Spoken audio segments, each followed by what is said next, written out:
অবশ্যই নেত্রী আমার উপর বিশ্বাস করে একটা বড় দায়িত্ব আমার কাঁধে তুলে দিয়েছেন। সেই সঙ্গে সঙ্গে কালীগঞ্জের মানুষ আমার উপর বিশ্বাস রেখেছেন যে আমি তাদের পাশে দাঁড়াতে পারবো, তাদের সেবা করতে পারবো, কালীগঞ্জের কাজ করতে পারবো।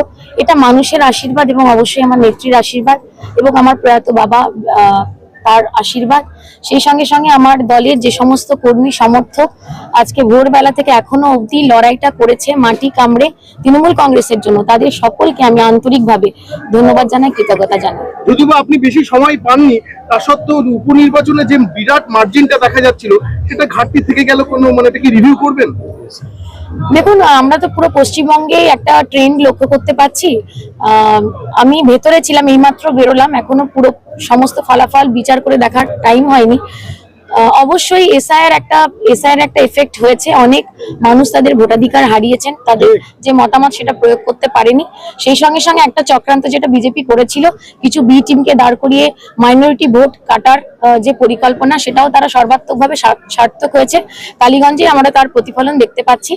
কিন্তু আগামী দিনে আমরা মানুষের পাশে থেকে যেভাবে 365 দিন থাকি, সেবা করে কাজ করে, নিশ্চিত রূপে মানুষের যে আশীর্বাদ ভালোবাসা আমাদের মাথার উপরই থাকবে, সেটা আমি আশা রাখছি।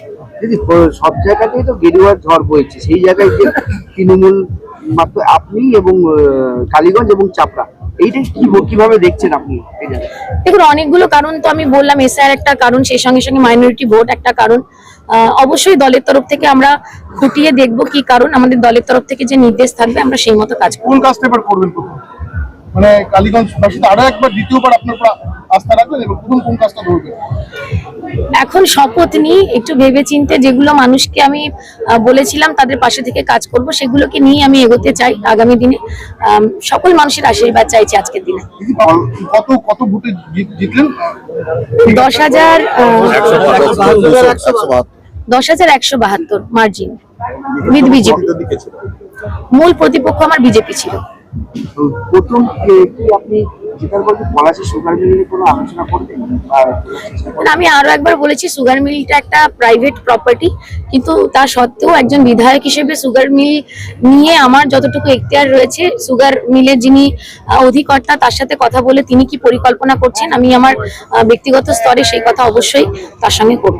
বিজেপি ভোটে জেতার আগে লাস্ট মুহূর্তে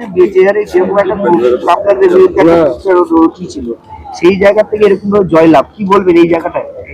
প্রতিবাদটা কিভাবে জানাবেন? আমি আবারও একবার বলছি, তৃণমূল কংগ্রেস মা মাটি মানুষের দল, মানুষের দল। আমরা কোনো কিছুকেই ভয় পাই না। আমি এখনো বিশ্বাস করি এসআইআর করে আজকে একটা বিশাল সংখ্যক মানুষের ভোটের অধিকার কেড়ে নেওয়া হয়েছে, তারা ভোট দিতে পারেননি। সেই সঙ্গে সঙ্গে মাইনরিটি ভোট কাটার একটা চক্রান্ত হয়েছে। তারপরেও আমাদের দলের তরফ থেকে নিশ্চয়ই যে ফলাফল বেরিয়েছে সেটা নিয়ে আমরা পর্যালোচনা করব এবং আগামী দিনে দলের তরফ থেকে আমাদের নিশ্চয়ই কিছু সিদ্ধান্ত থাকবে, সেগুলো নিয়ে কাজ করব।